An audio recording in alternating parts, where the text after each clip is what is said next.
सहना भवतु सहनौ भुनक्तु सह वीर्यङ्करवावहै तेजस्विनावधीतमस्तु मा विद्विषावहै। ॐ शान्ति शान्ति शान्तिः। ॐ सदाशिवसमारम्भां शङ्कराचार्यमध्यमाम् अस्मदाचार्यपर्यन्तां वन्दे गुरुपरम्पराम्। श्रुतिस्मृतिपुराणानाम् आलयं करुणालयं नमामि भगवत्पाद शङ्करं लोकशङ्करम्। शङ्करं शङ्कराचार्यं केशवं बादरायणं सूत्रभाष्यकृतो वन्दे भगवन्तौ पुनः पुनः। ईश्वरो गुरुरात्मेति मूर्तिभेदविभागिने व्योमवद्व्याप्तदेहाय दक्षिणामूर्तये नमः। उकारद्वन्द्वकारो वै ऋकारस्तन्निवर्तकः अन्धकारनिरोधित्वात् गुरुरित्यभिधीयते। ॐ श्रीगुरुभ्यो नमः। हरिः ओम्। अखण्डं सच्चिदानन्दम्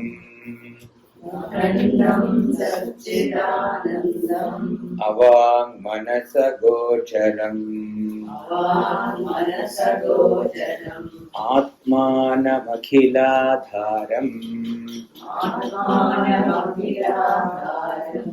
आश्रयेभीष्टसिद्धये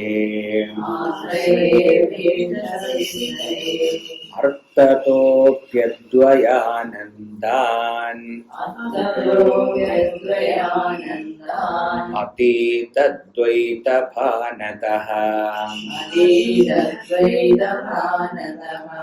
गुरूणाराध्य वेदान्त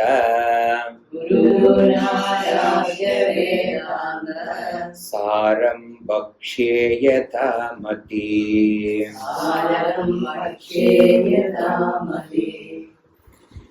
നമ്മുടെ പേജ് 6 ആറാമത്തെ പേജില് അവസാനത്തില് ഏതദ് ഉപഹിതയോഹു ഈശ്വര അവസാനത്തെ രണ്ടാമത്തെ മനസ്സിലായി. ഏതദ് ഉപഹിതയോഹു ഈശ്വര പ്രാജ്ഞയോഹോ അപി വനവൃക്ഷ അവച്ഛിന്ന ആകാശയോഹോ ഇവ ജലാശയ ജലഗത പ്രതിബിംബ ആകാശയോഹോ ഇവ വ അഭേദഃ. ഭേദല്ല, അഭേദഃ. അഭേദഃ ആന്ന് അവിടെ വാന്നിട്ട് വാഭേദഃ എന്ന് വാസ്തവത്തിൽ തെറ്റല്ല. അപ്പൊ ആന്ന് അങ്ങനെയായാലും മതി, അല്ലെങ്കിൽ അഭേദഃ വ അഭേദഃ. ഭേദഃ എന്ന് വായിച്ചു കഴിഞ്ഞാൽ കംപ്ലീറ്റ് പോയി. അടുത്ത ആന്നിട്ടാ മതി. ആറാമത്തെ പേജ്.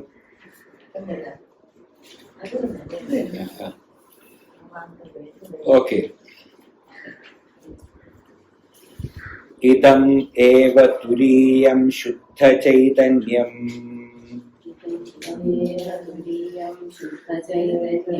ഏഴാമത്തെ പേജില് രണ്ടാമത്തെ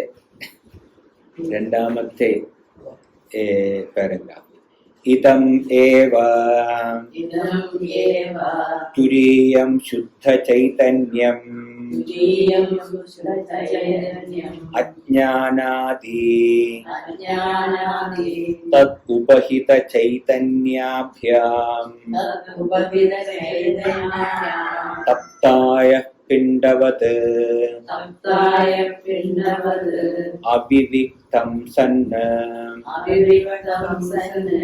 മഹാവാക്യസ്യ വാച്യം വിവിക്തം സത് ലക്ഷ്യം ഇതി ച ഉച്യത്തെ.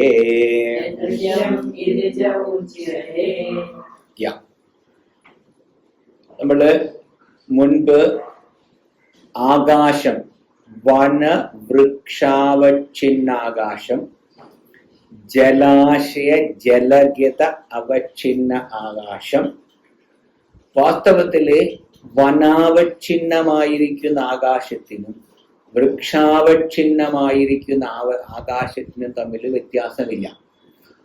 ചുരുക്കം പറഞ്ഞാൽ വനവും വൃക്ഷവും ആകാശത്തിലാണ് നിൽക്കുന്നത്. മനസ്സിലായില്ലേ? അത് രണ്ട് ആകാശമല്ല. ഇനി വൃക്ഷാവച്ഛിന്നമായിരിക്കുന്ന ആകാശം എന്ന് പറയുമ്പോൾ വൃക്ഷമാണ് എൻ്റെ വിവക്ഷ. വിവക്ഷ എന്ന് പറഞ്ഞാൽ ഞാൻ പറയാൻ ഉദ്ദേശിക്കുന്നത് വൃക്ഷമാണ്. മനസ്സിലായില്ലേ? ആ പറയാൻ ഉദ്ദേശിക്കുന്ന വൃക്ഷമായത് കൊണ്ട് ആ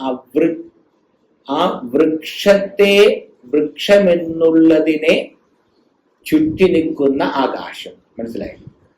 ആ ആകാശവും ഇനി വനമാകുന്ന സമഷ്ടിയെ ചുറ്റി നിൽക്കുന്ന ആകാശം, ഇത് രണ്ടിനും ആകാശത്തിന് വാസ്തവത്തില് ഭേദം ഇല്ല.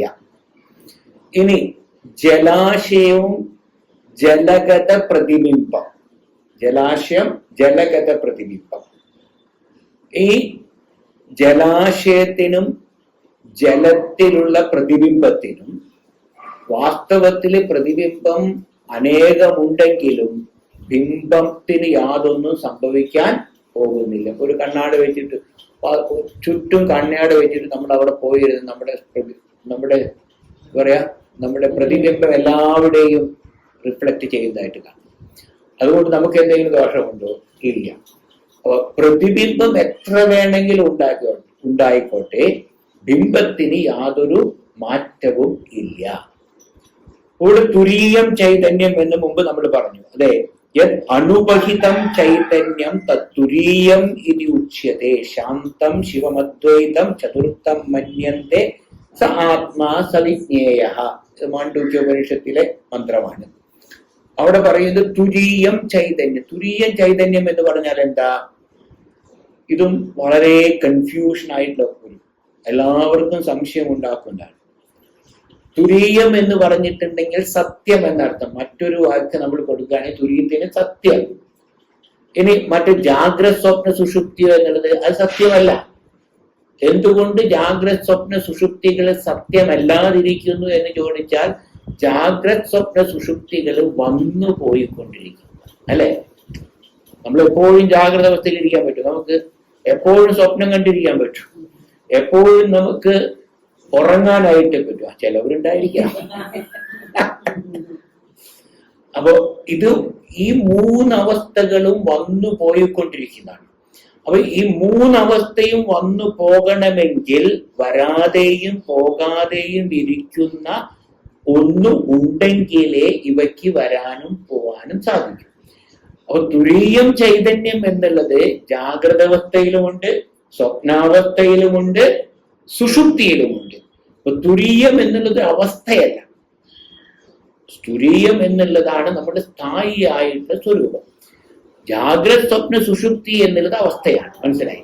അവസ്ഥ എന്ന് പറഞ്ഞാൽ ഞാനിപ്പോ ജാഗ്രത അവസ്ഥയിലിരിക്കുന്നു, കുറച്ച് കഴിഞ്ഞാൽ സ്വപ്നാവസ്ഥയിലേക്ക് പോകുന്നു, കുറച്ച് കഴിഞ്ഞിട്ടുണ്ടെങ്കിൽ ഞാൻ ഉറങ്ങാൻ പോകും. തുരീയം എന്നുള്ളത് സ്ഥായിയായി, അതാണ് ആത്മാ. ശാന്തം ശിവം അദ്വൈതം ചതുർത്ഥം മന്യത്തെ. ചതുർത്ഥം എന്ന് പറഞ്ഞാൽ അവിടെ ചതുർത്ഥം എന്നുള്ള വാക്കിനർത്ഥം തന്നെ പൂർണ്ണം എന്നുള്ള അർത്ഥത്തിലാണ്. മനസ്സിലായോ? ചതുർത്ഥം എന്ന് പറഞ്ഞാൽ പൂർണ്ണം. അപ്പൊ ശാന്തം ശാന്തം എന്ന് പറഞ്ഞിട്ടുണ്ടെങ്കിൽ എല്ലാ വികല്പങ്ങളും നീങ്ങി ശാന്തമായിരിക്കുന്നത്. അവിടെ ഒരു വികല്പത്തിനേ സ്ഥാനമില്ല. ഒരു വിധത്തിലുള്ള എന്താ പറയാ പരിണാമങ്ങൾക്കും വിധേയമാവാത്ത ശാന്തം. ശിവം മംഗളസ്വരൂപം. മംഗളസ്വരൂപം. യാതൊന്നിനെ കിട്ടിയാലാണോ നമുക്ക് വേറൊന്ന് വേണമെന്ന് തോന്നാതിരിക്കുന്നത്. ഞാൻ പൂർണ്ണനാണെന്ന് തോന്നുന്നു, തൃപ്തനാകുന്നു, ഇനി വേറൊന്നും വേണ്ട. അങ്ങനെയുള്ള തൃപ്തിയെയാണ് ശിവം. അങ്ങനെയുള്ള ഒരു പ്രാപ്തിയെയാണ് നമ്മൾ എന്ത് പറയുന്നത്? ശിവം. ശിവനേന്നിരിക്കുക എന്നൊക്കെ പറയുന്നത്. ശിവനേന്നിരിക്കുക എന്ന് പറഞ്ഞിട്ടുണ്ടെങ്കിൽ വേറൊന്നും വേണ്ട. അവൻ തന്നിൽ തന്നെ, ഗീതയിൽ പറയാ, ആത്മന്യേവ ആത്മനാ തുഷ്ട. എന്നിൽ തന്നെ ഞാൻ സന്തോഷിച്ചിരിക്കുന്നു. എന്റെ സന്തോഷം മറ്റൊന്നിനെ ആശ്രയിച്ചിരിക്കുന്നില്ല. അങ്ങനെ നിരതിശയമായിരിക്കുന്ന സുഖം. ഇതിനേക്കാൾ വലിയ ഒരു ആനന്ദം ഇല്ല. മനസ്സിലായി? നിർഗത അതിശയ യസ്മ. ഇനി അതിനേക്കാൾ ഇത് കിട്ടി കഴിഞ്ഞാൽ വേറെ എന്തെങ്കിലും അതിശയം ഉണ്ടാവില്ല. ഇതാണ് ഏറ്റവും വലിയ അതിശയം. മനസ്സിലായി? ശിവം അദ്വൈതം ചതുർത്ഥം മന്യന്തേ സ ആത്മ. അങ്ങനെയുള്ള ആത്മാവിനെയാണ് സ ആത്മാ വിജ്ഞേയ. അതിനെ നമ്മൾ വേണ്ടതുപോലെ അറിയണം. ഈ ആത്മജ്ഞാനം ഇത് വളരെ എളുപ്പമാണ്. വാസ്തവത്തിൽ ഇത് ഒരു വിധത്തിലും ഒരു വലിയ കോംപ്ലിക്കേറ്റഡ് ഒന്നല്ല. നമുക്ക് ഈ മൂന്നവസ്ഥയിലും മൂന്നവസ്ഥയും അറിയുന്ന ആരാണ്? ജാഗ്രതത്തിന് അറിയുന്ന ഞാനാണ്, സ്വപ്നത്തെ അറിയുന്ന ഞാനാണ്, സുഷുപ്തിയെയും അറിയുന്ന ഞാനാണ്. അല്ലെ? ആരെങ്കിലും സംശയമുണ്ടോ? നമ്മുടെ ഈ മൂന്നവസ്ഥയെയും കുറിച്ച് ഞാനാണ് പറയുന്നത്. അങ്ങനെ പറയുമ്പോൾ ഈ മൂന്നവസ്ഥയിലും ഞാനുണ്ടായിരുന്നു. ഈ മൂന്നവസ്ഥയിൽ ഞാൻ ഇല്ലായിരുന്നുവെങ്കിൽ എനിക്ക് ഇതിനെ കുറിച്ച് ഒന്നും പറയാനായിട്ട് പറ്റില്ല. അപ്പൊ ഈ മൂന്നവസ്ഥയെയും ഞാൻ പ്രതിപാദിക്കുന്നുണ്ടെങ്കിൽ മൂന്നവസ്ഥയിലും തുര്യനായിരിക്കുന്ന ഞാൻ അവിടെ വളരെ നല്ലതുപോലെ പ്രസന്റ് ആണ്. അവിടെ ഞാൻ വർത്തിക്കുന്നു, അവിടെ ഞാൻ ഉണ്ട് എന്നുള്ളത്. അങ്ങനെയുള്ള ശുദ്ധ ചതുർത്ഥം മന്യന്തേ സ ആത്മാ സവിജ്ഞേയ ഇത്യാദി ശ്രുതേ. ഇങ്ങനെയുള്ള മാണ്ഡൂക്യ ശ്രുതിയിലും ആ ആത്മാവ് സദാ ഉപലബ്ധമാണ്. നിത്യോപലബ്ധി സ്വരൂപോഹമാത്മാ. എപ്പോഴും അതില്ലാത്തൊരു സമയമേ ഇല്ല. പ്രതിബോധ വിദിതം മതം. ബോധം പ്രതി വിദിതം. നമ്മൾ ഒരു വാക്ക് കേൾക്കുന്നുണ്ടെങ്കിൽ, ഒരു വസ്തുവിനെ കാണുന്നുണ്ടെങ്കിൽ, ഒന്നിനെ മണക്കുന്നുണ്ടെങ്കിൽ, ഒന്നിനെ സ്പർശിക്കുന്നുണ്ടെങ്കിൽ, ഈ ശബ്ദസ്പർശ രൂപരസ ഗന്ധാദികളെല്ലാം അറിയുന്നത് അവയ്ക്ക് പിന്നില് ഈ ആത്മചൈതന്യം ഉള്ളത് കൊണ്ടാണ്. അപ്പൊ എപ്പോഴാ ഞാൻ ആത്മാവാൻ? ഒരിക്കലും ആത്മാവില്ല. എപ്പോഴും ആത്മാവാന്ന് ചോദിച്ചാൽ ഒരിക്കലും നമ്മൾ ആത്മാവാൻ പോകുന്നില്ല. എന്താ കാരണം? നാം ആത്മാവല്ലാതിരുന്നിട്ടില്ല. മനസ്സിലായില്ലേ? ആത്മാവല്ലാതിരിക്കാത്തത് കൊണ്ട്, ആത്മാവല്ലാതിരുന്നത് കൊണ്ട്, ഞാൻ എപ്പോഴും ആത്മാവായിരിക്കുന്നത് കൊണ്ട് ഞാൻ ഒരിക്കലും ആത്മാവാവേണ്ട ആവശ്യം ഇല്ല എന്നത്. അപ്പൊ അതുകൊണ്ട് പിന്നെ എന്താ വേണ്ടത് എന്ന് ചോദിച്ചാൽ ഈ തെറ്റിദ്ധാരണകള് ഓരോന്നായിട്ട് പോകണം. ആദ്യത്തെ തെറ്റിദ്ധാരണ എന്താണ്? ഈ ജാഗ്രത സ്വപ്ന സുഷുപ്തികളില് ഉപലബ്ധമാകുന്ന ആ ആത്മാവും അതിലെ അനുഭവവും സത്യമാണെന്നാണ് നമ്മൾ ധരിച്ചിരിക്കുന്നത്. സത്യം. ഞാൻ 10 രൂപ ഒരാളെ കയ്യിൽ നിന്ന് കടം വാങ്ങിച്ചു. ഞാൻ കടമൊന്നും വാങ്ങിച്ചിട്ടില്ല കേട്ടോ. വാസ്തവത്തില് നിങ്ങൾ തന്നു, ഞാൻ വാങ്ങിച്ചു, അത്രേ ഉള്ളൂ. കടന്നും ഞാൻ അങ്ങനെ പറഞ്ഞു കഴിഞ്ഞാൽ അത് വ്യാവഹാരികമായിട്ടൊരു സത്യത്വമുണ്ട്. മനസ്സിലായി? ആ വ്യാവഹാരിക സത്യം വ്യവഹാരം അവസാനിക്കുന്നതോടുകൂടിയെല്ലാം തീർന്നു. ഏതുപോലെ സ്വപ്നത്തിൽ കാണുന്ന നമ്മുടെ ജീവിത അനുഭവങ്ങൾ, സ്വപ്നം ഉണർന്നു കഴിഞ്ഞാൽ ആ അനുഭവങ്ങളെല്ലാം ശൂന്യമാണ്, അവയ്ക്കൊന്നും സത്യത്വമില്ല എന്ന് എങ്ങനെ നമ്മൾ മനസ്സിലാക്കുന്നു, അതുപോലെ ഈ ജാഗ്രത അവസ്ഥയില് ആ തുരീയ ബോധമുണ്ടാകുമ്പോൾ, സത്യ ആത്മതത്വത്തെ കുറിച്ചുള്ള യഥാർത്ഥ അനുഭവം ഉണ്ടാവുമ്പോൾ ഇതെല്ലാം പോകും എന്ന്. എന്നിട്ട് ഇവിടെ ഇതം ഏവ തുരീയം ശുദ്ധ ചൈതന്യം. ഈ തുരീയമായിരിക്കുന്ന ശുദ്ധ ചൈതന്യം, ശുദ്ധ ചൈതന്യം എന്ന് പറഞ്ഞാൽ ഒരു വിധത്തിലും ഉപാധിയിലെ ഒരു ഉപാധിയോട് കൂടി ഇരിക്കാത്തത്. എല്ലാ ഉപാധിയിലും ഉണ്ടെങ്കിലും ഒരു ഉപാധിയുമായിട്ട് യാതൊരു ബന്ധവും ഇല്ല. ഇപ്പൊ സ്വർണം കൊണ്ട് നമ്മൾ ഒരു ചെയ്യൻ ഉണ്ടാക്കി, സ്വർണത്തിന് ചെയ്യനോട് എന്തെങ്കിലും ബന്ധമുണ്ടോ? സ്വർണത്തിന് ചെയ്യനോട് ചെയ്യനും സ്വർണമായിട്ട് എന്താ ബന്ധം? സത്യമിഥ്യാ ബന്ധം. വാസ്തവത്തിൽ ചെയ്യനേ ഇല്ല, ഉള്ളതെന്താ? സ്വർണമേ ഉള്ളൂ. എന്നിട്ട് നമ്മൾ ചെയ്യുന്നൊക്കെ പറയും. നമ്മൾ അതിനെന്തെങ്കിലും പറ്റിക്കഴിഞ്ഞെങ്കിൽ ആകെ വിഷമിക്കുന്നു. അതുപോലെ ഈ ശുദ്ധ ചൈതന്യം ഈ സ്വർണവും ചെയ്യനും പോലെയാണ്. മനസ്സിലായത്? ശുദ്ധ ചൈതന്യം എന്നുള്ളത് സ്വർണമാണ്. ബാക്കിയുള്ള ഈ നാമരൂപാത്മകമായിരിക്കുന്ന പ്രപഞ്ചമാണ് ചെയ്യൻ എന്ന് പറയുന്നത്. മനസ്സിലായി? ഈ ചെയ്യനുണ്ടോ എന്ന് ചോദിച്ചാൽ എന്താ പറയാ? സ്വർണമേ ഉള്ളൂ, ചെയ്യൻ ഉള്ളതുപോലെ തോന്നുന്നു. ഇതാണ് നമ്മൾ പറയുന്നത് ലോകമില്ല, ബ്രഹ്മമേ ഉള്ളൂ, ലോകമുള്ളതുപോലെ. ആരെങ്കിലും വിശ്വസിക്കുന്നത്? നമ്മൾ പറയുന്നത് ഇദ്ദേഹത്തിന് പ്രാന്താണെന്ന് പറയും, അല്ലേ? നമ്മുടെ അനുഭവങ്ങളും ജീവിതവും ഈ ഒരു അനുഭവത്തിൽ അതാണ് പറയും, ഔദംബരത്തിൽ തോന്നും മശകത്തിന് ഇതിൽ പരം സുഖമില്ല എന്ന്, അല്ലേ? ഇതേപോലെയാണ് നമ്മുടെ ജീവിതം, കുടുംബ ജീവിതം എന്ന് പറഞ്ഞിട്ടുണ്ടെങ്കിൽ ബന്ധങ്ങളും ബന്ധനങ്ങളും ഇങ്ങനെ കിടന്നിങ്ങനെ പൊളഞ്ഞ് അത് തന്നെ സത്യം എന്നങ്ങോട്ട് വിചാരിച്ചിരിക്കുകയാണ്. ഒരു രക്ഷയില്ല. മനസ്സിലായി? അതുകൊണ്ട് ഇതം ഏവ തുരീയം ശുദ്ധ ചൈതന്യം അജ്ഞാനാദി തദ് ഉപഹിത ചൈതന്യാഭ്യാം. അജ്ഞാനം മായ, അതായത് സമഷ്ടിയായിരിക്കുന്ന ഉപാധിയോട് കൂടിയിരിക്കുമ്പോൾ അതിനെ പറയുന്ന പേരാണ് മായ.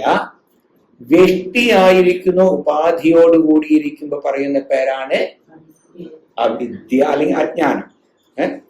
അജ്ഞാനാദി അജ്ഞാനാദി ആദി പദം കൊണ്ട് മായ, അജ്ഞാനം മായ. മനസ്സിലായി? അല്ലെങ്കിൽ അവിദ്യ മായ. ഈ മായ എന്നുള്ള ഉപഹിത ചൈതന്യാഭ്യാം തപ്തായ പിണ്ഡവ്യത് അവിവിക്തം സത്.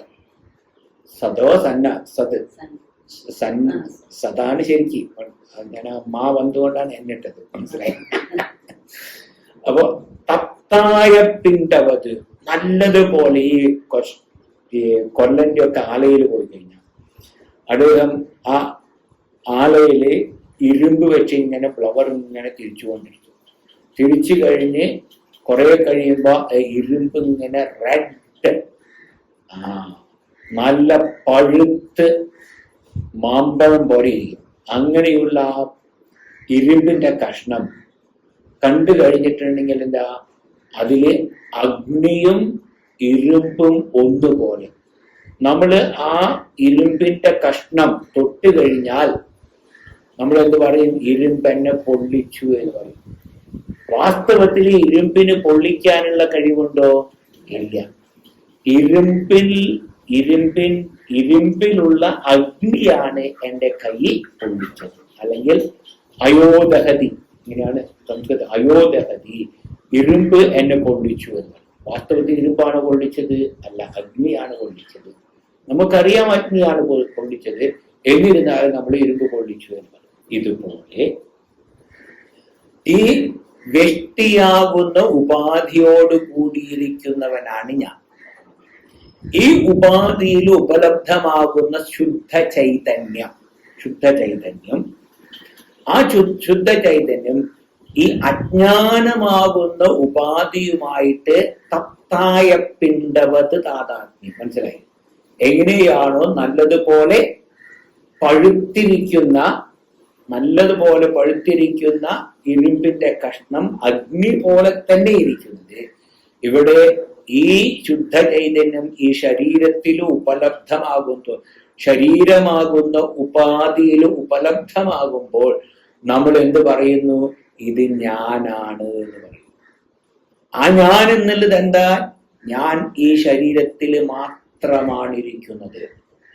ശരീരത്തിന്റെ മുകളിൽ കൂടി ഒരു വെടിയുണ്ട പോയി കഴിഞ്ഞാൽ ഞാൻ രക്ഷപ്പെട്ടു എന്ന് പറയും, അല്ലെ? അല്ലെങ്കിൽ ഇത് ശരിക്കും ഇങ്ങനെ പോയി കഴിഞ്ഞാൽ നീ കഴിഞ്ഞു, ഒറ്റടി കഴിഞ്ഞു നമ്മള്, അല്ലെ? അപ്പൊ ഈ ശരീരത്തിലുള്ള താതാത്മ്യം, ഈ താതാത്മ്യം എങ്ങനെ വളരെ രൂഢമൂലമായിട്ടുള്ളതാണ്. എപ്രകാരമാണോ നമുക്ക് അഗ്നിയെയും ഇരുമ്പിനെയും വേർതിരിക്കാൻ പറ്റാത്തത്, അതുപോലെ ഇത് വേർതിരിക്കാൻ പറ്റാത്ത വിധത്തില് ഒന്നായി ഇരിക്കുകയാണ്. ഇനി ഇത് എങ്ങനെ വേർതിരിക്കാൻ പറ്റും എന്ന് ചോദിച്ചാൽ, ബുദ്ധി ഒന്നുകൊണ്ട് മാത്രം, വിചാരം ഒന്നുകൊണ്ട് മാത്രമേ ഇതിനെ വേർതിരിച്ചറിയാനായിട്ട് സാധിക്കൂ.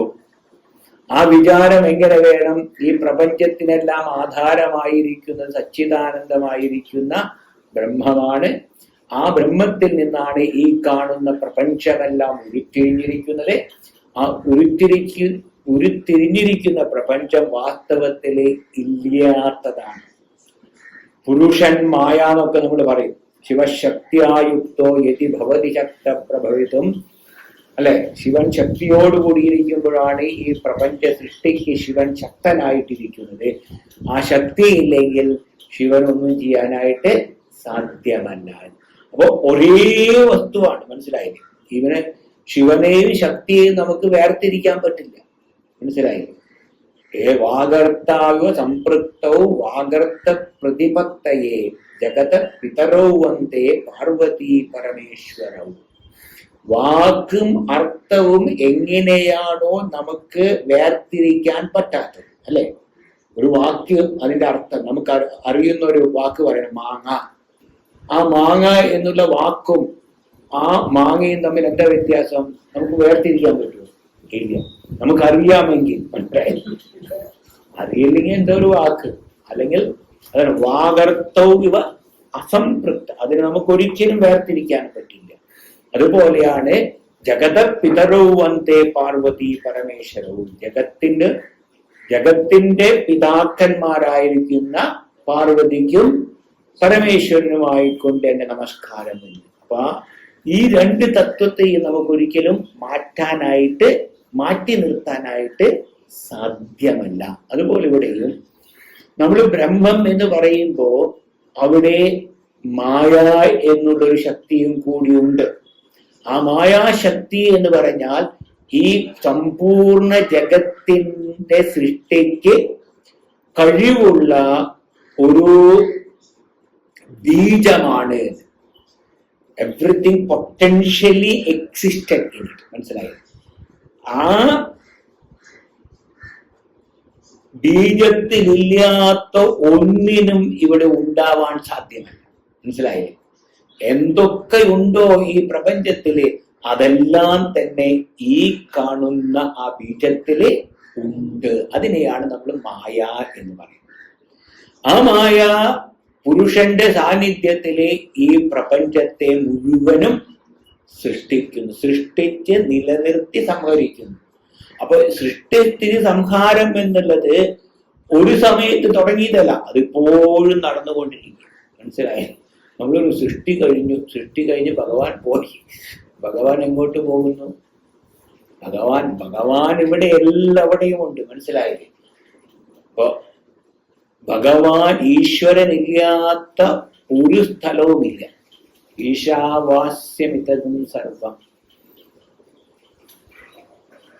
എന്തൊക്കെ ഇവിടെ ഉണ്ടോ അതൊക്കെ ഈശ്വരനാണ്. ഈശ്വരനല്ലാത്ത ഒന്നുമില്ല. ഈശ്വരനല്ലാത്തതായിട്ട് എന്തെങ്കിലും തോന്നുന്നുണ്ടെങ്കിൽ അത് നമ്മുടെ അറിവില്ലായ്മ കൊണ്ടാണ്. അതാണ് ഇവിടെ ഇതം ഏവ തുരീയം ശുദ്ധ ചൈതന്യം അജ്ഞാനാദി തത് ഉപഹിത ചൈതന്യവ. അജ്ഞാന ഉപഹിതമായിരിക്കുന്ന ചൈതന്യവും ഇത് രണ്ടും തമ്മിൽ കൂട്ടിക്കുഴച്ചിട്ട് രണ്ടും ഒന്നാണെന്ന് ഏതുപോലെ തത്തായ പിണ്ടവത് അവിവിക്തം സന് മഹാവാക്യസ്യ വാച്യം ഭവതി. ഇവിടെയാണ് കഴിഞ്ഞ പ്രാവശ്യം നിർത്തിയത്. ഓക്കെ, വാച്യം ഭവതി വിവിക്തം തത് ലക്ഷ്യം ഇതി ച ഉച്യത്തെ. ഇത് വലിയൊരു ഇമ്പോർട്ടന്റ് വേദാന്തത്തിൽ വളരെ പ്രധാനപ്പെട്ട ഒരു സംഗതിയാണ് വാച്യാർത്ഥം, ലക്ഷ്യാർത്ഥം എന്ന് പറയുന്നത്. വാച്യാർത്ഥം എന്ന് പറഞ്ഞാൽ എന്താ? ആ വാക്യന്റെ പ്രസിദ്ധമായിരിക്കുന്ന അർത്ഥം, രൂഢി എന്നും പറയും വാക്യാർത്ഥം. ഒരു വാക്ക് പറഞ്ഞാൽ മാങ്ങ എന്ന് പറഞ്ഞാൽ മാങ്ങ, വേറെ നമ്മളൊന്നും ചിന്തിക്കേണ്ട ആവശ്യമില്ല, മനസ്സിലായി. ഇനി വേറൊരാളെ കണ്ടിട്ട് നമ്മൾ മാങ്ങ എന്ന് പറയുമ്പോൾ അതിനൊരു ലക്ഷ്യമുണ്ടാകും, മനസ്സിലായില്ലേ? അതിനൊരു ലക്ഷ്യമുണ്ടാകും. മാങ്ങാന്ന മത്തങ്ങ എന്നൊക്കെ പറയുകയാണെങ്കിൽ അപ്പൊ അതിന് രൂഢി അർത്ഥവുമുണ്ട്, ലക്ഷ്യ നമ്മൾ ദ്യോതിപ്പിക്കുന്ന ഒരു അർത്ഥവും കൂടി ഉണ്ടായിരിക്കും. ഇപ്പൊ നമുക്ക് സാധാരണ സംസ്കൃതത്തിൽ പറയുന്ന ഒരു ഉദാഹരണമാണ് സിംഹോഹം മാണവക. മാണവ എന്ന് പറഞ്ഞ വിദ്യാർത്ഥി.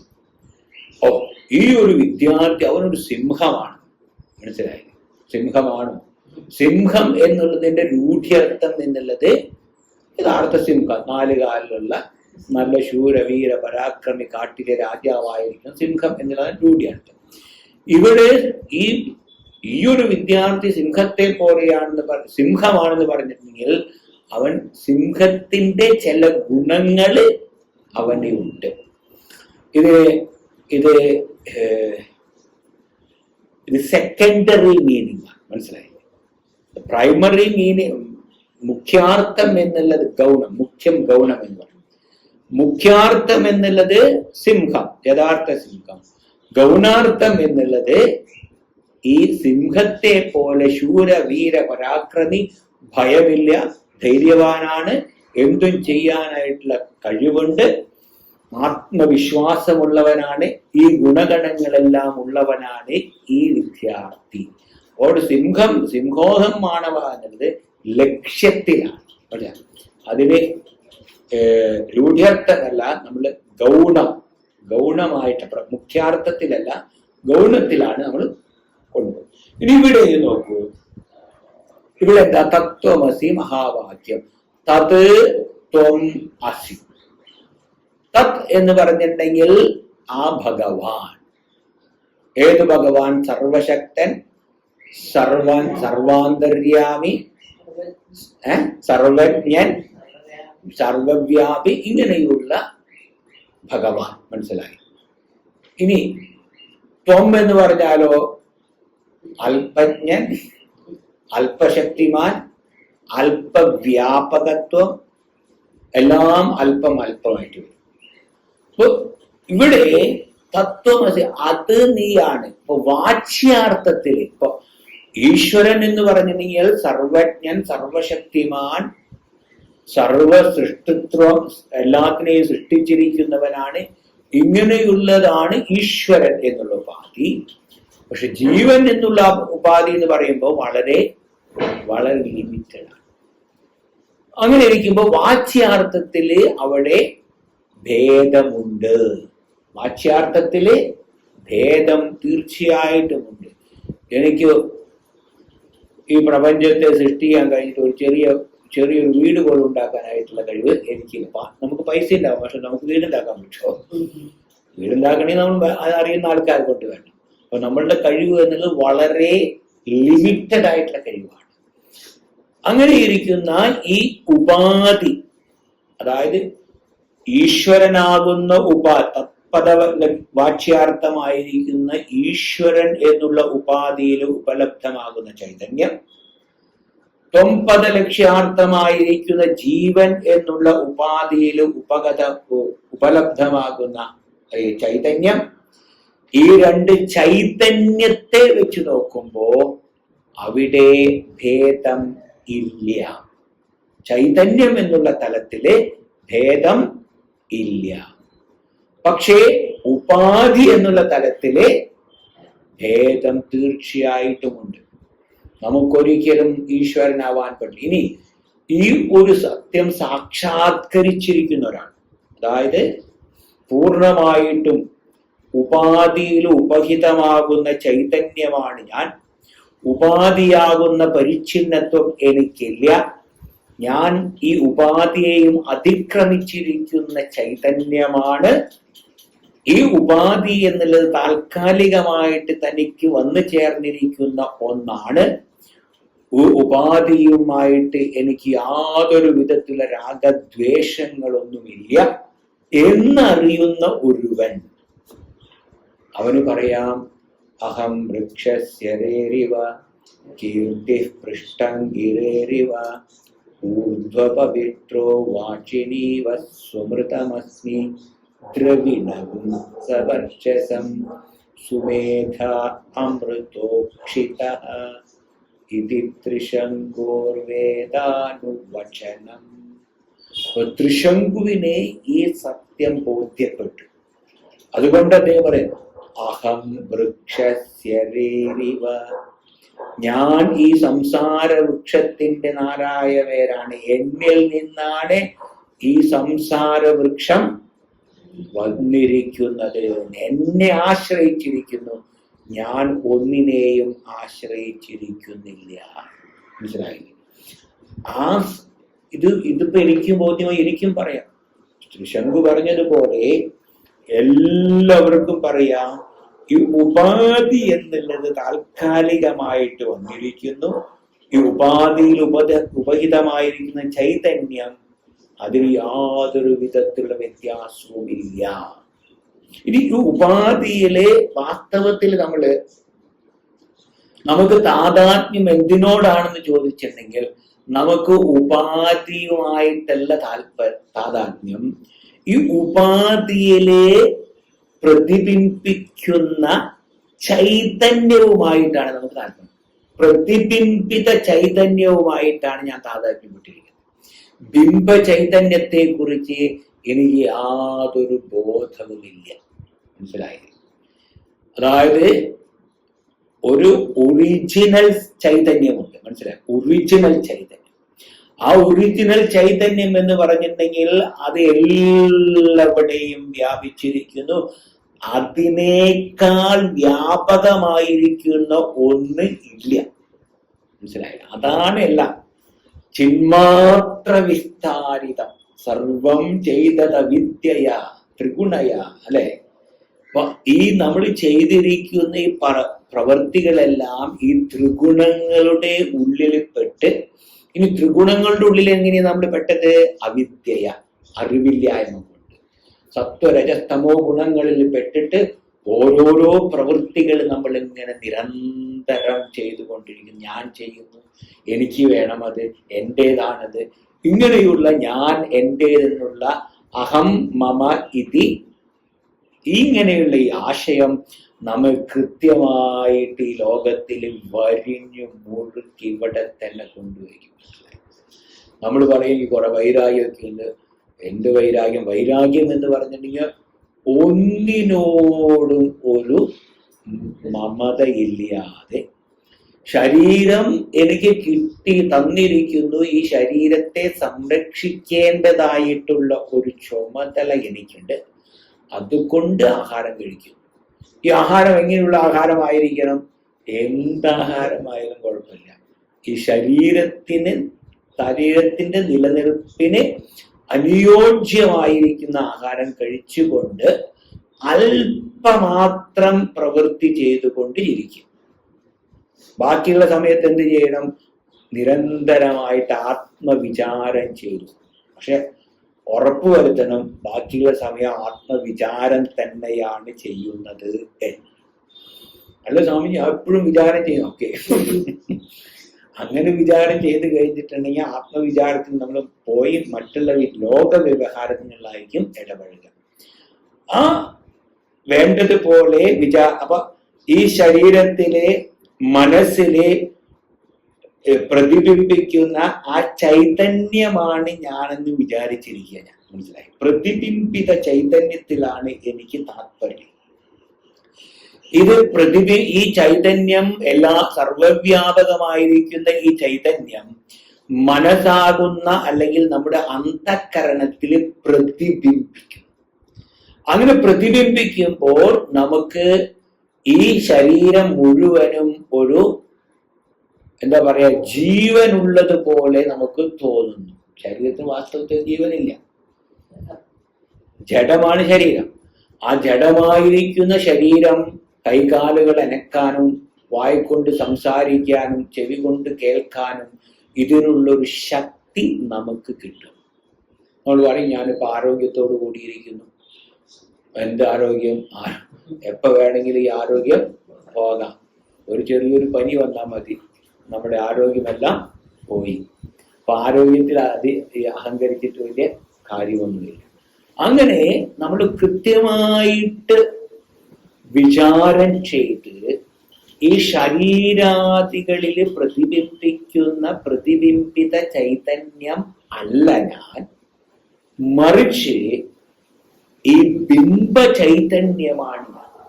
ബിംബ ചൈതന്യം എന്ന് പറഞ്ഞാൽ യഥാർത്ഥ സത്യത്തിലുള്ള ചൈതന്യം. സത്യത്തിലുള്ള ചൈതന്യം എന്ന് പറഞ്ഞാൽ അർത്ഥം അതിന് ജന്മമില്ല, മരണമില്ല. നജായത്തെ മ്രിയതേ വാ കഥാചിത് നായം ഭൂത്വാ ഭവിതാവാന ഭൂയഃ അചഃ നിത്യഃ ശാശ്വതഃ പുരാണഃ. അതാണ് ഞാനെന്ന് നിരന്തരം വിചാരം ചെയ്ത് ഉറപ്പിക്കണം. ഇത്രയും ഉറപ്പിച്ചു കഴിഞ്ഞാൽ പിന്നെ വേദാന്തം പഠിക്കേണ്ട ആവശ്യമില്ല. മനസ്സിലായി? അത് കൃത്യമായിട്ട് ഈ പ്രപഞ്ചം മുഴുവനും നിറഞ്ഞിരിക്കുന്ന ചൈതന്യം, ആ ചൈതന്യമാണ് ഞാൻ. ഈ പ്രതിബിംബിത ചൈതന്യത്തിലുള്ള താതാത്മ്യം കൊണ്ട് ഞാൻ വളയുന്നു. ഈ പ്രതിബിംബിത ചൈതന്യമായിട്ട് താതാത്മ്യമാണ് നമ്മുടെ എല്ലാ ബന്ധങ്ങളും. മനസ്സിലായി? അച്ഛൻ, അമ്മ, കുട്ടികള്, ബന്ധുക്കള്, അയൽവക്കാര്, ഈ ബന്ധങ്ങളൊക്കെ വരുന്നതുകൊണ്ട് ഈ സത്യം മനസ്സിലാക്കിയിട്ട് തത്പദവാച്യാർത്ഥമായിരിക്കുന്ന ഈശ്വരനും ത്വംപദവാച്യാർത്ഥമായിരിക്കുന്ന ജീവനും, ഇത് രണ്ടും ഉപാധി എന്നുള്ള തലത്തിലാണ് തത്വം ത്വമ്മും ഉള്ളത്, ഈശ്വരനും ജീവനും ഉള്ളത്. ഇനി ഈ രണ്ടുപാധിയിലും ഉപലബ്ധമാകുന്ന ചൈതന്യത്തെ കുറിച്ച് നമ്മൾ നോക്കുകയാണെങ്കിൽ രണ്ടിലും ഒരേ ചൈതന്യമാണ് കുടികൊള്ളുന്നത്. അപ്പൊ ലക്ഷ്യാർത്ഥം എന്താണ് ചോദിച്ചാൽ ഉപാധി വിനിർമുക്തം ശുദ്ധം ചൈതന്യം ലക്ഷ്യാർത്ഥം. ഉപാധി വിനിർമുക്തം, ഉപാധിയിൽ നിന്ന് വിട്ട് ശുദ്ധമായിരിക്കുന്ന ചൈതന്യമാണ് ലക്ഷ്യാർത്ഥമായിട്ടിരിക്കുന്നത്. അപ്പോൾ തത്വമസി എന്നുള്ള വാക്യത്തില് നീ ഈശ്വരനാണ് എന്ന് പറയുമ്പോൾ അത് വാച്യാർത്ഥത്തിന്റെ തലത്തിലല്ല, മറിച്ച് എന്ത് തലത്തിലാ? ലക്ഷ്യാർത്ഥത്തിന്റെ തലത്തിലാണ് വാച്യാർത്ഥം. ഇനി ഇതിൽ തന്നെ ലക്ഷണങ്ങൾ ഉപയോഗിക്കും. ഇവിടെ പറയാൻ പോകുന്നുണ്ട്. ഈ ശുദ്ധ ചൈതന്യം, ഉപാധി വിനിർമുക്തം ശുദ്ധം ചൈതന്യം, ശുദ്ധമായിരിക്കുന്ന, ഇതൊക്കെ ഇതിൽ തന്നെയുണ്ട് എവിടെയെങ്കിലൊക്കെ. എന്റേതായിട്ടൊന്നും ഞാൻ സൃഷ്ടിച്ചിട്ടില്ല. അപ്പൊ ശുദ്ധമായിരിക്കുന്ന ചൈതന്യമാണ്. കണ്ടില്ലേ? ആധാരവും അനുപഹിതം ചൈതന്യം തത്വ തുരീയം അവിടെയുണ്ട്. അനുപഹിതം എന്നുള്ള ഉപാധി വിനിർമുക്തം എന്ന് ഞാൻ പറഞ്ഞു. വാച്യാർത്ഥം വിവിക്തം സത് ലക്ഷ്യം. വിവിക്തം എന്ന് പറയാം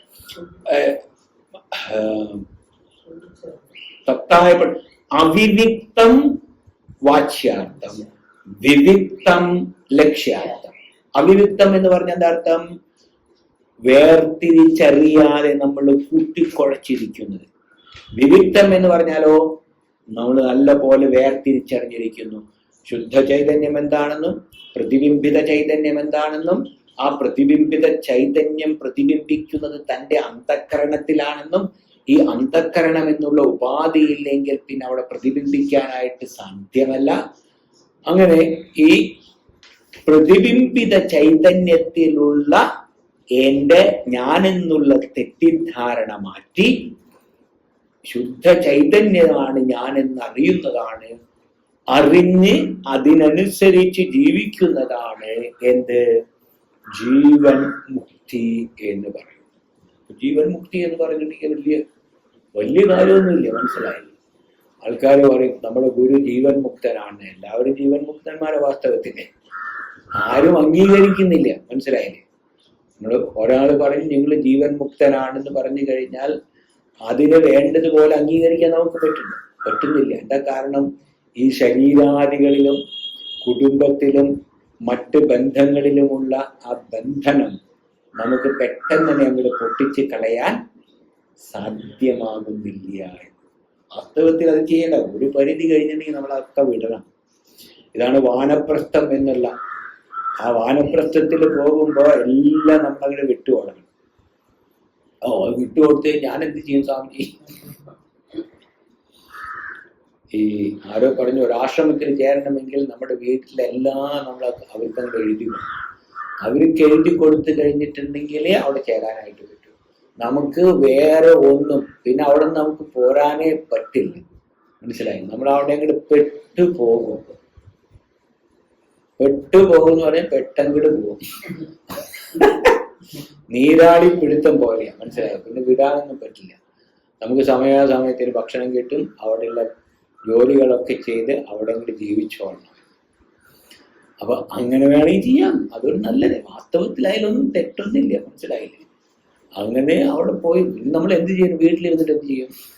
ടിവിയും കണ്ട് മറ്റുള്ളവരുടെ കുറ്റമൊക്കെ പറഞ്ഞ് അവിടെ ഇരിക്കുന്നു. പക്ഷെ ഇവിടെ ആണെങ്കിൽ അവിടെ ഒരു അന്തരീക്ഷമുണ്ട്. അന്തരീക്ഷത്തിൽ പോയി നമുക്ക് ജീവിക്കാം. അതിന് അങ്ങനെ ജീവിക്കണമെങ്കിൽ മനസ്സിനൊരു പക്വത വരണം. പക്വതയില്ലെങ്കിൽ അയ്യോ ഞാൻ ചെയ്തൊക്കെ അബദ്ധം. ഈ ആശ്രമക്കാർ ചെയ്യുന്നത് നല്ലതാ. മനസ്സിലായില്ലേ? എന്ന് കഴിച്ചാൽ ആശ്രമക്കാർ അങ്ങനെ ചെയ്തിട്ടില്ലെങ്കിൽ ഇവരിങ്ങനെ ഓടിക്കൊണ്ടേ ലോകം മുഴുവൻ പരിക്രമം ചെയ്തുകൊണ്ടേയിരിക്കും. ഒരു സ്ഥലത്ത് നിൽക്കില്ല. ഒരു സ്ഥലത്ത് നിർത്താനാണ് അവരെങ്ങടെ ഭഗവാൻ പറഞ്ഞതുപോലെ ഹരാമി തേഷാം വിത്തം. ഞാൻ ആരെങ്കിലും അനുഗ്രഹിക്കാനായിട്ട് ഉദ്ദേശിച്ചു കഴിഞ്ഞാൽ ആദ്യം ചെയ്യുന്നത് അവന്റെ ധനമെല്ലാം ഞാൻ അപഹരിക്കുമെന്ന്. അപ്പൊ അതുപോലെയാണ് ആശ്രമക്കാരും ചെയ്യുന്നത്. നിങ്ങൾ അല്ല, അങ്ങനെ ഹരാമി വിത്തം എന്ന് പറഞ്ഞ് വേറെ ആർക്കും ശരണമില്ല. പിന്നെ എവിടെ പോകും? മനസ്സിലായില്ലേ? ആൾക്കാർ പറയും ആശ്രമക്കാരുടെ സ്വാർത്ഥതയാണ്, അതാണ് ഇതാണെന്നൊക്കെ പറയും. നിങ്ങൾക്ക് വേണമെങ്കിൽ മതി. മനസ്സിലായി? ഓപ്പൺ. ആരെയും നിർബന്ധിക്കുന്നില്ല. മനസ്സിലായില്ലേ? നിങ്ങൾക്ക് വേണമെങ്കിൽ മതി എന്ന് പറയാണ്. അപ്പൊ അതുപോലെ ഭഗവാൻ തന്നെ പറഞ്ഞിരിക്കുക. ഭഗവാൻ പറഞ്ഞിരിക്കുന്നത് നിന്നെ അനുഗ്രഹിക്കുകയാണെങ്കിൽ ആദ്യം നിന്നെ ഞാൻ റോട്ടിലിറക്കും, പിന്നെ കൂടി എല്ലാം ഇല്ലാതാവും. എന്നിട്ട് വേറെ ആരും തന്നെ എനിക്ക് ശരണമില്ല, ഭഗവാൻ മാത്രമേ ശരണമുള്ളൂ എന്ന് രണ്ട് കൈയും പൊക്കി പ്രാർത്ഥിക്കുന്നത് വരെ നിന്നെ ഞാൻ കംപ്ലീറ്റ് അടിച്ച് പരത്തി അങ്ങനെ കരഞ്ഞ് ഇനി തന്റെ ബന്ധുക്കൾ ആരാണ് എന്ന് നമ്മുടെ കഷ്ടകാലത്തിൽ അറിയുമെന്ന് പറയും ഇല്ലേ? അപ്പൊ നമുക്ക് നല്ല എന്താണ്? യാവത് വിത്തോ പാർച്ചന സക്ത താവത് നിജപരിവാരോ രക്ത പശ്ചാത് ജർജരദേഹേ വാർത്താം കോപിന പൃച്ഛതി ദേഹേ. വളരെ വ്യക്തമായിട്ട് ആചാര്യസ്വാമികൾ ഒന്ന് വരച്ചു കാണിച്ചെന്നിരിക്കുക. എത്ര കാലം നമുക്ക് സമ്പാദിക്കാനുള്ള കഴിവുണ്ടോ, നമുക്ക് രണ്ട് കാലിൽ നടക്കാനുള്ള കഴിവുണ്ടോ, ആ സമയത്തെല്ലാം ആൾക്കാർ വന്നിട്ട് നമ്മളോട് പറയും അയ്യോ നിങ്ങൾ വലിയ ആളാണ്, നിങ്ങൾ എന്താ കാരണം ചോദിച്ചാൽ നിങ്ങളുടെ കയ്യിലെല്ലാം ഉണ്ട്. അപ്പൊ നമുക്കും വേണം. ഒരാൾ സ്തുതി പറയുന്നുണ്ടെങ്കിൽ നമ്മൾ ആ സ്തുതി കേൾക്കാൻ നിൽക്കുകയാണെങ്കിൽ അതിന്റെ അർത്ഥം ഡൊണേഷൻ വരും പിന്നാലെ. മനസ്സിലായി? അങ്ങനെ വന്നു കഴിഞ്ഞിട്ടുണ്ടെങ്കിൽ അല്ലെങ്കിൽ പിന്നെ സ്തുതി കേൾക്കാതെ ഉടനെ തന്നെ പോയിക്കൊള്ളണം. മനസ്സിലായി? പോകുമ്പോ പിന്നെ അവര് വിചാരിക്കോ ഇവർക്ക് പൈസ ഉണ്ടെന്ന് പറയേണ്ട കാര്യം, ഒരു 5 പൈസ തരില്ല എന്ന് പറയും.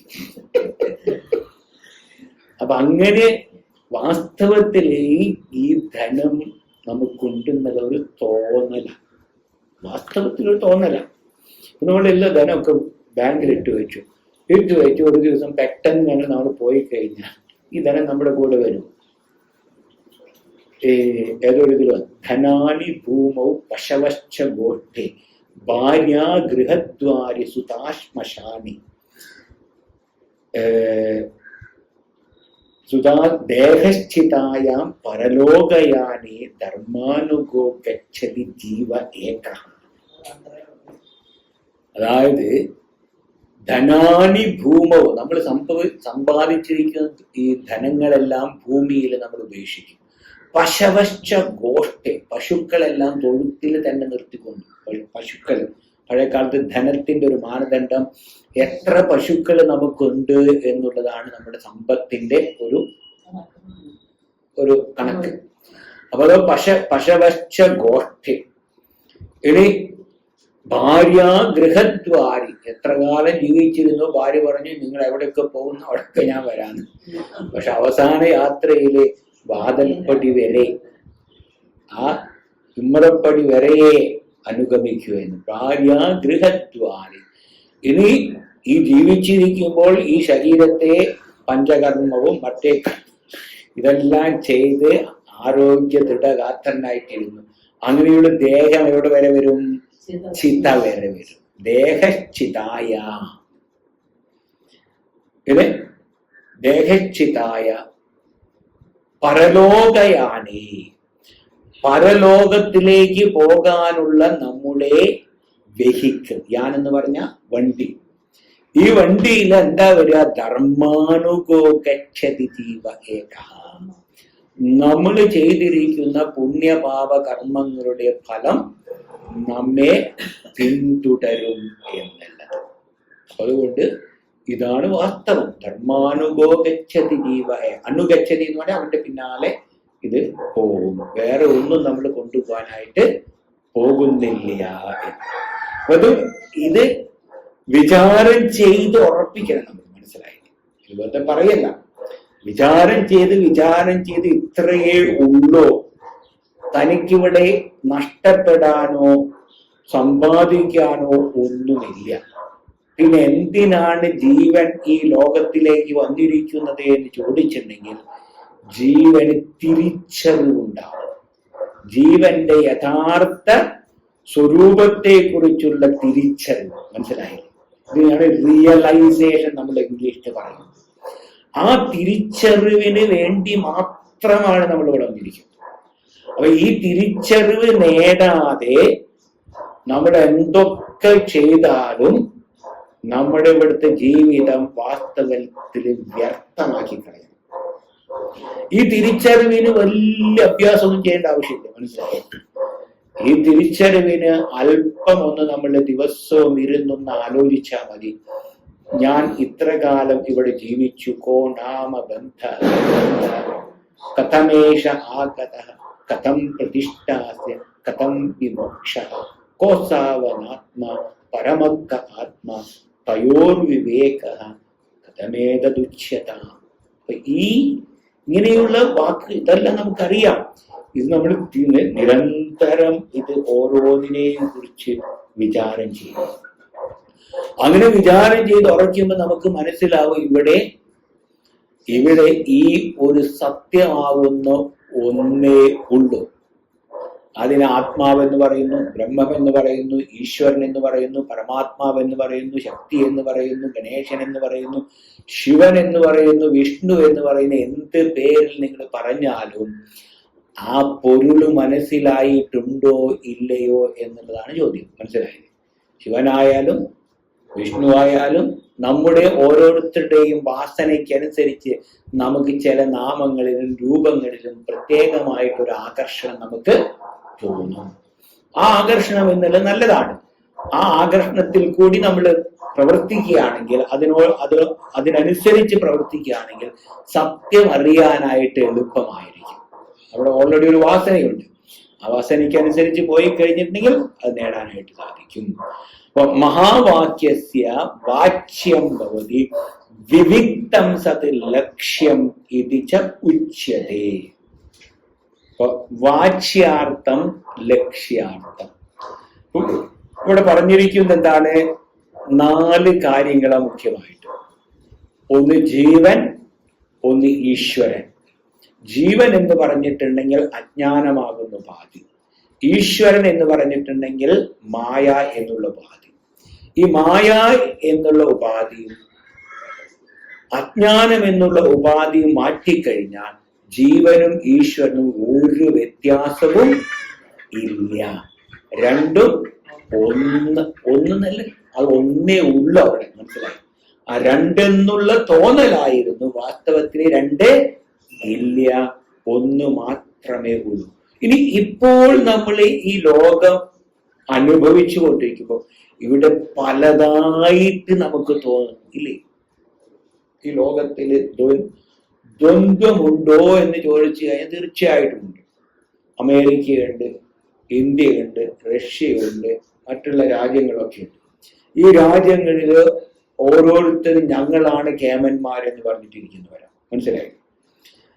അങ്ങനെ കേമന്മാരെന്ന് പറഞ്ഞിട്ടിരിക്കുന്ന ഈ കാണുന്ന നമ്മുടെ ജാഗ്രത് പ്രപഞ്ചം, മനസ്സിലായി? ജാഗ്രത് യൂണിവേഴ്സ്, ഈ ജാഗ്രത് പ്രപഞ്ചം, ഇവിടെ കാണുന്ന ഈ ദ്വന്ദ്വങ്ങളെല്ലാം ഏതുപോലെ എന്ന് ചോദിച്ചു കഴിഞ്ഞിട്ടുണ്ടെങ്കിൽ, സ്വപ്നം കാണുന്നവൻ സൃഷ്ടിച്ചിരിക്കുന്ന സ്വപ്ന പ്രപഞ്ചം പോലെയാണ് ജാഗ്രത അവസ്ഥയിൽ നാം അനുഭവിക്കുന്ന ഈ ജാഗ്രത് പ്രപഞ്ചം.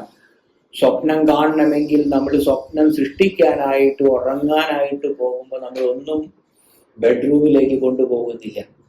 സ്വപ്നം ആരാ സൃഷ്ടിക്കുന്നത്? ഞാൻ. ആ സ്വപ്ന പ്രപഞ്ചത്തെ സൃഷ്ടിച്ചു കഴിഞ്ഞാൽ സ്വപ്ന പ്രപഞ്ചം അനുഭവിക്കാനായിട്ട് ഞാൻ തന്നെ എനിക്ക് ഒരു ശരീരം സ്വപ്നത്തിൽ സൃഷ്ടിക്കുന്നു ഇല്ലേ? ഞാൻ തന്നെ എനിക്കൊരു അങ്ങനെ ഞാൻ സൃഷ്ടിച്ചിരിക്കുന്ന ശരീരത്തിൽ കൂടിയാണ് ഞാൻ സ്വപ്ന പ്രപഞ്ചത്തെ അനുഭവിക്കുന്നത്. ആ സ്വപ്ന പ്രപഞ്ചത്തില് ദ്വൈതമുണ്ടോ? സ്വപ്നം കാണുന്ന സമയത്ത് തീർച്ചയായിട്ടും ദ്വൈതമുണ്ട്. ഞാനുണ്ട്, സ്വപ്ന പ്രപഞ്ചമുണ്ട്. സ്വപ്ന പ്രപഞ്ചത്തിലുള്ള വസ്തുക്കളെല്ലാം തന്നെ വ്യക്തമായിട്ട് എനിക്ക് കാണാനും അനുഭവിക്കാനും സാധിക്കുന്നുണ്ട്. ആ സ്വപ്ന പ്രപഞ്ചത്തിലുള്ള ദ്വൈതം, നാനാത്വം സ്വപ്നത്തിൽ നിന്ന് ഉണർന്നു കഴിഞ്ഞാൽ ആ നിമിഷം പോയി. അവിടെ ഞാനാകുന്ന മനസ്സാണ് ഈ പ്രപഞ്ചത്തെ മുഴുവനും സൃഷ്ടിച്ചിരിക്കുന്നത്. അല്ലെങ്കിൽ ആ പ്രപഞ്ചം മുഴുവനും എൻ്റെ മനസ്സാണ്. മനസ്സിലായില്ലേ? ആ പ്രപഞ്ചം മുഴുവനും എൻ്റെ മനസ്സാണ്. ആ മനസ്സിൽ ഉള്ള ആ പ്രപഞ്ചം എങ്ങനെയാണോ പലതായിട്ട് നമുക്ക് തോന്നിയത്, അതുപോലെ തന്നെയാണ് ഈ ശുദ്ധ ചൈതന്യത്തിൽ ഈ ജാഗ്രത പ്രപഞ്ചം ഉരുത്തിരിഞ്ഞിരിക്കുന്നത്. ആ ജാഗ്രത പ്രപഞ്ചം ഇങ്ങനെ വരുന്നു, കുറെ സമയം നിൽക്കുന്നു, കുറച്ച് കഴിഞ്ഞ് തിരിച്ചു പോകും.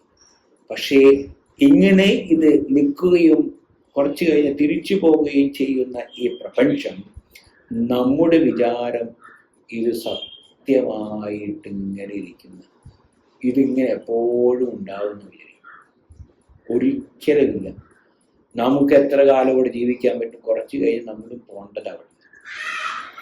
നമ്മളും ഈ സ്ഥലം ഒഴിഞ്ഞാലേ മറ്റുള്ള ആൾക്കാർ, കുറെ ആൾക്കാർ ക്യൂ നിൽക്കുന്നു. അവർക്ക് ഇവിടെ വന്നാൽ സ്വൈര്യമായിട്ട് ജീവിക്കാനായിട്ട് പറ്റും. അല്ലെങ്കിൽ ആരോ പറഞ്ഞ പോലെ കാലനില്ലാത്ത കാലം അല്ലെ? കാലനില്ലാത്ത കാലം, കാലനില്ലാത്ത കാലം അല്ലെ? അപ്പൊ കാലനില്ലാത്ത കാലത്തെ വർണ്ണിച്ചിരിക്കുന്ന കവി എത്ര എത്ര കഠോരമാണ് അല്ലേ? ഇങ്ങനെ ഒരാൾക്ക് ചോറ് കൊടുക്കണമെങ്കിൽ ഇങ്ങനെ കൊടുക്കണം. ആൾ ഓൾറെഡി റൗണ്ടായി കഴിഞ്ഞു. മനസ്സിലായില്ല? വളഞ്ഞ് വളഞ്ഞ് വളഞ്ഞ് വളഞ്ഞ് റൗണ്ടായി. ആ അതിന്റെ ഉള്ളിലാണ് വായ എന്നുള്ളത്. ഈ റൗണ്ടിന്റെ ഉള്ളിലാണ്. അപ്പൊ 2 വറ്റ് കൊടുത്തവർക്ക് മതി. മനസ്സിലായില്ലേ? ഇനി 2 വറ്റ് കൊടുക്കാനേ ഉള്ളൂ. അപ്പൊ അങ്ങനെ ഇരിക്കുന്ന ഇത് കൃത്യമായിട്ട് ആലോചിച്ചുറപ്പിക്കണം. വിചാരം തന്നെയാണ്, വിചാരം തന്നെയാണ് സാധനം. മനസ്സിലായി? ആ വിചാരം ചെയ്യാനായിട്ട് നമ്മെ സജ്ജമാക്കുന്നതാണ് കർമ്മയോഗമായാലും ഉപാസനായോഗമായാലും മറ്റെന്ത് യോഗമായാലും വിചാരം ചെയ്യുന്നതിനെ തന്നെ സമർത്ഥനാക്കാനുള്ള ഉപാധികളാണ് എന്ന് ഓർമ്മിക്കണം. മനസ്സ് എന്നുണ്ടെങ്കിൽ മനസ്സ് എപ്പോഴും അവ്യവസായിയാണ്. പല വിഷയങ്ങളിലേക്കും പോയിക്കൊണ്ടിരിക്കുന്നതാണ് മനസ്സ്. അങ്ങനെയുള്ള മനസ്സിനെ വ്യവസായാത്മിക ബുദ്ധി കൊണ്ടുവരണമെങ്കിൽ, വ്യവസായാത്മിക നിശ്ചയം, എനിക്ക് വേണ്ടത് എന്താണെന്ന് ചോദിച്ചാൽ ഒരു സംശയവും കൂടാതെ എനിക്ക് പറയാൻ സാധിക്കണം, എനിക്ക് ഇതാണ് വേണ്ടത്. നമ്മൾ പ്രാർത്ഥിക്കുമ്പോൾ ഭഗവാൻ പെട്ടെന്ന് നമ്മുടെ മുമ്പിൽ വന്ന് പ്രത്യക്ഷപ്പെട്ട് കുറെ കാലമായാലും നീ പ്രാർത്ഥിക്കുന്നത്, എന്തായാലും ഞാൻ വരാമെന്ന് വിചാരിച്ചു, നിനക്ക് എന്താ വേണ്ട മോനെ ചോദിച്ചു. ഭക്ത, നിനക്ക് എന്ത് വേണം? ഭക്തിയെ ഭക്തേ നിനക്ക് എന്ത് വേണമെന്ന് ചോദിച്ചു. ഓഹോ, ഞാൻ ഒരിക്കലും വിചാരിച്ചില്ല ഭഗവാൻ വരും എന്ന്. ഭഗവാൻ നാളെ വരാമോ? ഭഗവാന്റെ നാളെന്ന് പറഞ്ഞ നമ്മുടെ എത്രയോ ജന്മം കഴിഞ്ഞു, മനസ്സിലായില്ലേ? അപ്പൊ അതുകൊണ്ട് നിശ്ചയാത്മിക ബുദ്ധി, നമ്മൾ പ്രാർത്ഥിക്കുകയാണെങ്കിലും നമ്മൾ ഏത് കർമ്മം ചെയ്യുകയാണെങ്കിലും ഈ കർമ്മത്തിന്റെയും പ്രാർത്ഥനയുടെയും ഉപാസനയുടെയും എല്ലാത്തിൻ്റെയും ലക്ഷ്യം എന്നുള്ളത് ഈ ഒരു സത്യം അറിയുക മാത്രമാണ് എന്ന് ഉറപ്പിക്കണം. ആ സത്യത്തിന് വേണ്ടിയിട്ടാണ് നമ്മൾ എല്ലാവിടെയും പോകുന്നത്. ഹിമാലയമായാലും കൈലാസമായാലും എന്തൊക്കെ സ്ഥലത്ത് പോകുന്നുണ്ടെങ്കിലും ഈ ഒരു സത്യം എനിക്ക് വേണ്ടതുപോലെ ബോധ്യപ്പെട്ട് കിട്ടണം. അതിന് മനസ്സിനെ പാകപ്പെടുത്തുന്നതിന് വേണ്ടിയിട്ടാണ് ഈ വലിയ പിൽഗ്രിമേജും ഇതും അതൊക്കെ നമ്മൾ ചെയ്യുന്നത്, മനസ്സിലായില്ലേ? അങ്ങനെയല്ല എനിക്ക് അത് കാണണം ഇത് കാണണം എന്നൊക്കെ പറഞ്ഞ് പോവുകയാണെങ്കിൽ അതിൻ്റെ ലക്ഷ്യം നമ്മൾ നേടുന്നില്ല എന്ന്.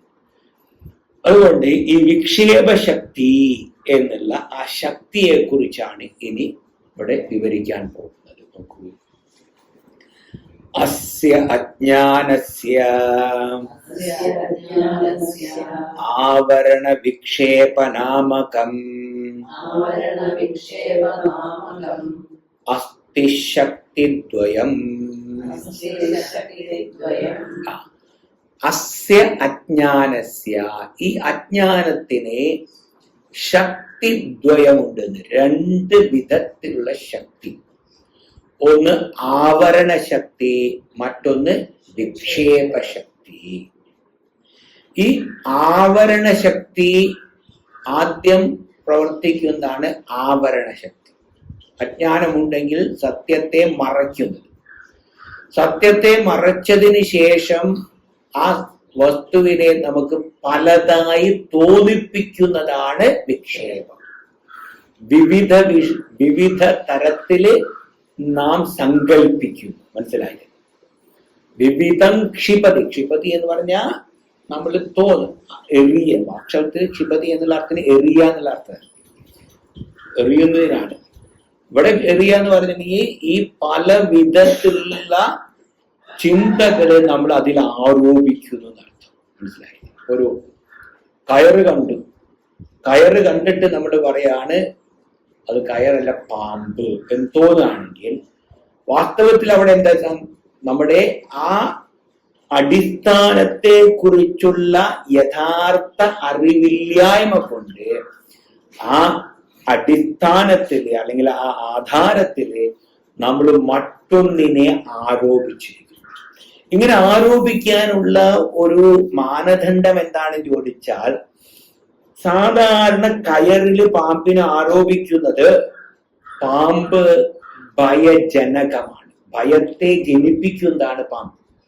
ഇനി ഒരാൾക്ക് പാമ്പിന് ഇഷ്ടമുള്ള ഒരാളാണെങ്കിലോ, ഈ പാമ്പ് ചൈനയിൽ അങ്ങനെയാണെങ്കിലോ, മനസ്സിലായില്ലേ?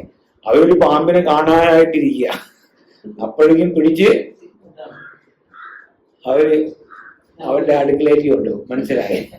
അപ്പൊ അതുകൊണ്ട് ഈ പാമ്പ് എന്നുള്ളത് ഭാരതത്തില് പാമ്പ് വളരെ ഒരു വിശേഷപ്പെട്ട ഒരു വസ്തുവാണ്. ദൈവീകമായിരിക്കുന്ന ഒരു പരിവേഷമാണ് നമുക്ക് നാഗത്തിന് കൊടുത്തിരിക്കുന്നത്, മനസ്സിലായി?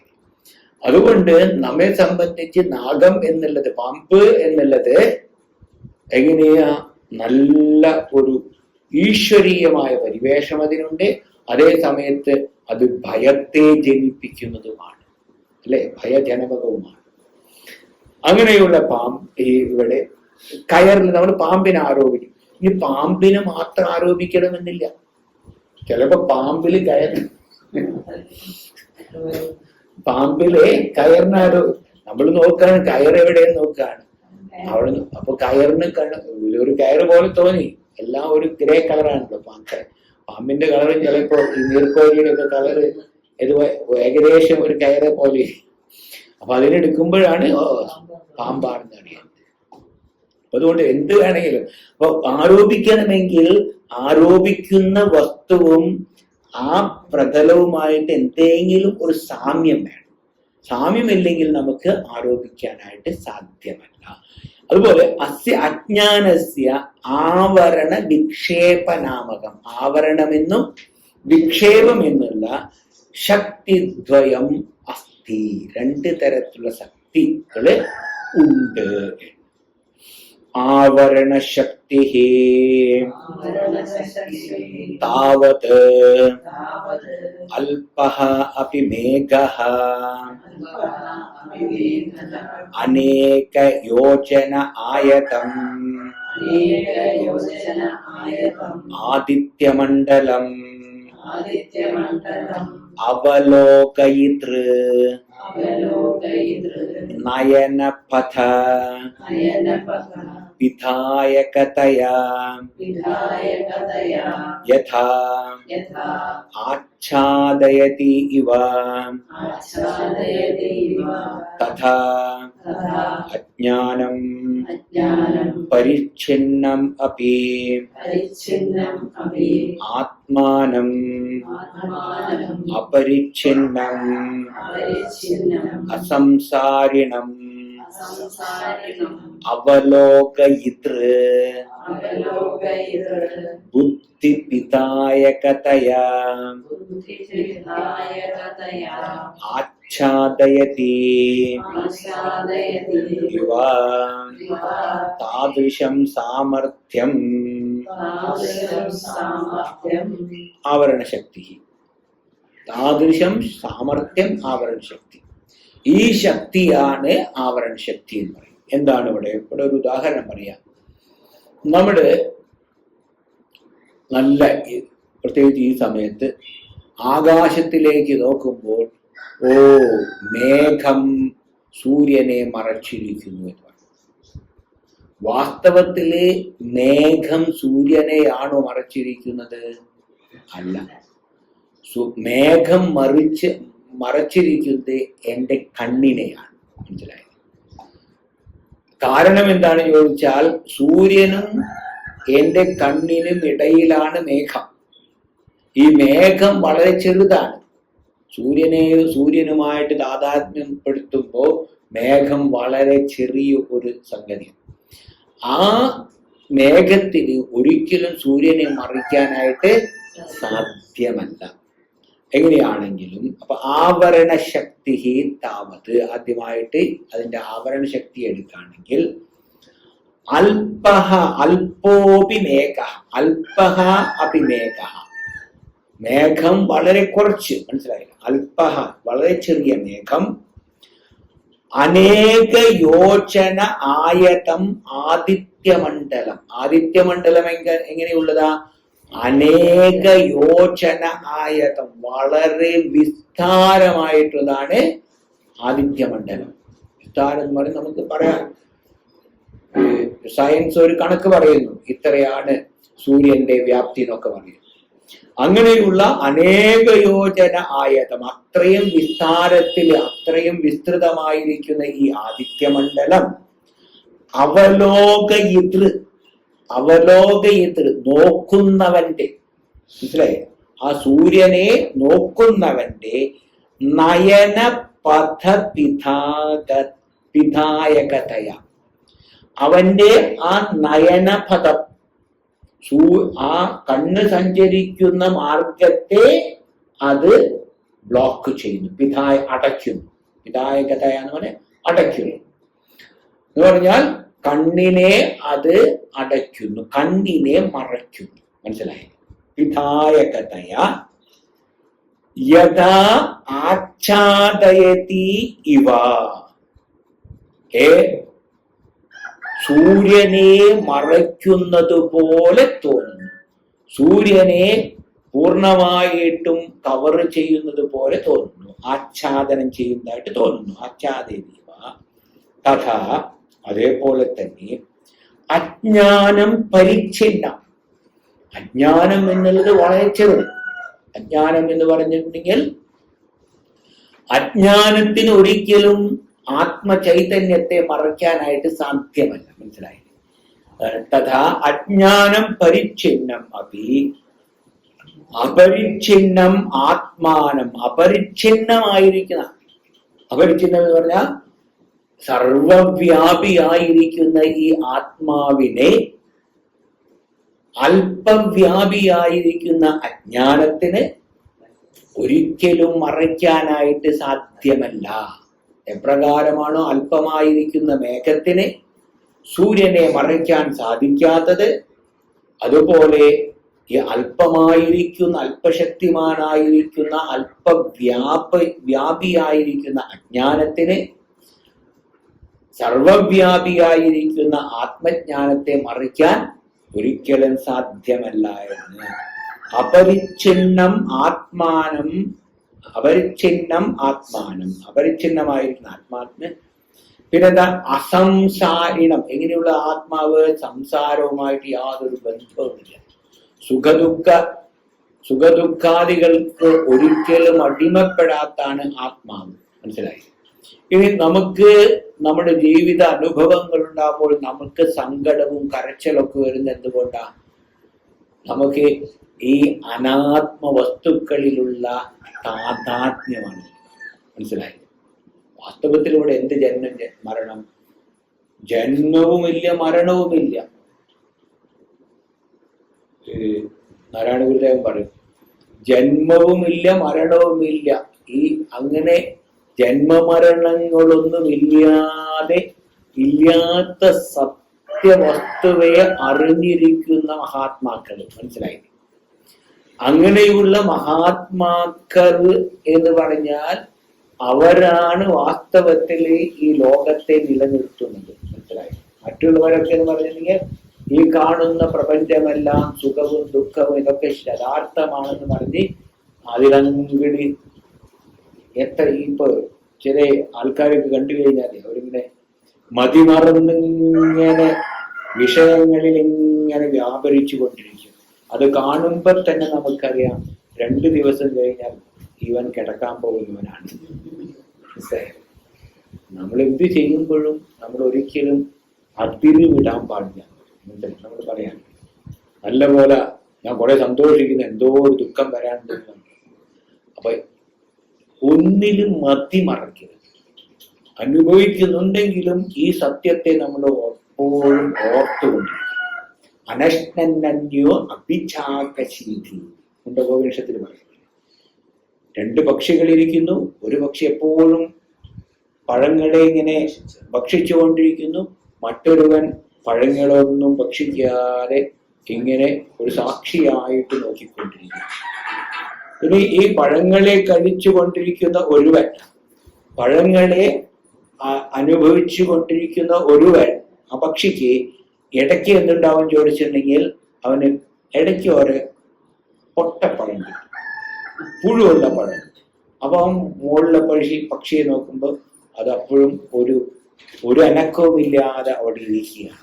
അപ്പൊ അതുപോലെ ഈ ഒരു സത്യം നമ്മൾ പൂർണ്ണമായിട്ട് മനസ്സിൽ അങ്ങോട്ട് ഉറപ്പിക്കണം. അങ്ങനെ ഉറപ്പിക്കുമ്പോഴേ നമുക്ക് ഈ വ്യവഹാരങ്ങളിൽ ഒരു വിധത്തിലും ബന്ധമില്ലാതെ നമുക്ക് ഇരിക്കാനായിട്ട്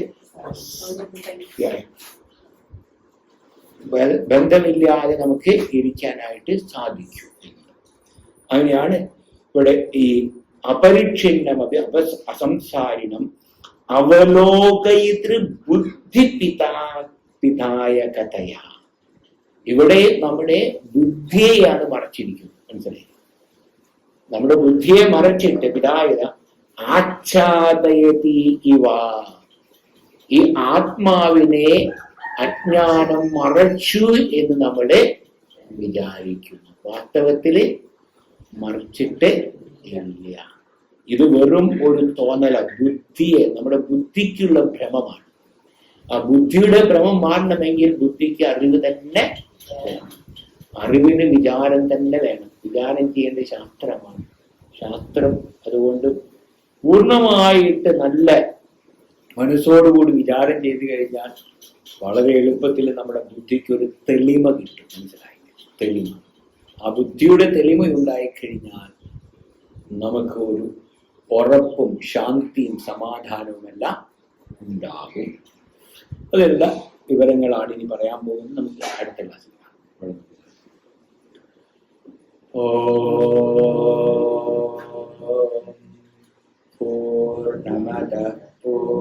पूर्णमिदं पूर्णात् पूर्णमुदच्यते पूर्णस्य पूर्णमादाय पूर्णमेवावशिष्यते।